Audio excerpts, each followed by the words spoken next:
We're really excited to dive in to a lot of questions, Bishop Tony. But first, our podcast is called Already Won. What does that phrase mean to you? The victory for salvation was won on the cross.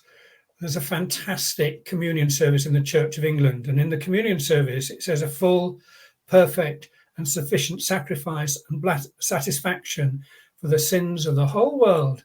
The Church of England could not be clearer. The victory was won on the cross. We celebrate in every communion service.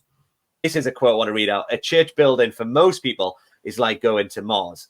We have to be where the people are. And you mentioned it before, but why is the world of sport? I've heard you say a lot of the time, look, this mission field is on our doorstep. How do we practically be distinct and live in this massive ministry and mission opportunity, which is the world of sport? It's key that we have to go where people are and they're playing sport. So when people become Christians, I want them to stay in the sport. When I became a Christian, I think some of the people thought, because I put Jesus stickers on my hockey sticks, why shouldn't they know I'm a Christian? And they thought, because I was a Christian, I'd go soft on the hockey field. Well, we soon sorted that out. I'm very competitive. I don't become less competitive because I'm a Christian. I want to win. I remember being told, you give you all in the game, but remember the game's not all. But I had to turn up regularly for training. I didn't say, I'm sorry, I can't come to training. I've got a Bible study. You can't do that. You can't do that. You have to be committed to your fellowship. You have to be committed to your daily walk with Jesus. But you'll have no credibility whatsoever in a team game if you don't turn up for training in time, if you don't take it seriously, if you don't look after people when they're injured, if you don't play to win, but remember at the end of the game you shake hands.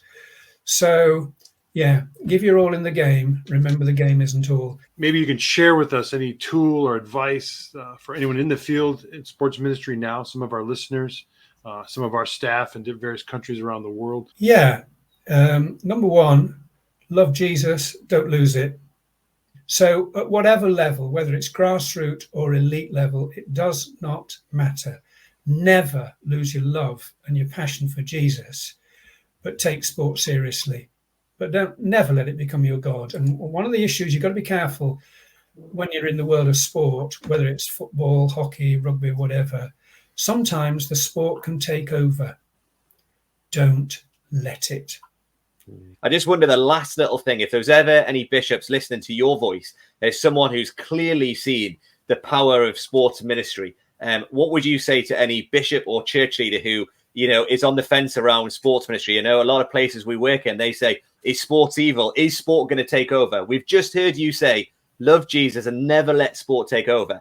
But I wonder, just last closing remarks around why should a bishop or denomination or other denominations, not just the Church of England and the Church of England, continue with sports ministry? And how do you see the future of a sports ministry in the future? Well, if you're unsure, you can have a look at our podcast and see what Bishop Tony says. But above all, never lose your passion for Jesus. We are ambassadors for Jesus. So thank you so much, Bishop Tony. We really appreciate it. Pleasure. Thank you. God bless.